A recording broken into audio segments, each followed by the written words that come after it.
ஒரு தவறு செய்தால் அதை தெரிந்து செய்தால் அவன் தேவன் என்றாலும் விடமாட்டேன்.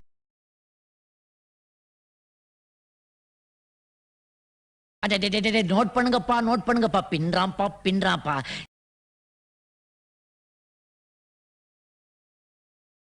இந்த மாதிரி தீவிர ரசிகர்கள் உனக்கு இருக்கிற வரைக்கும் தமிழ்நாட்டுல உன்னை யாரும் அசைச்சிக்க முடியாது, அசைச்சிக்க முடியாது.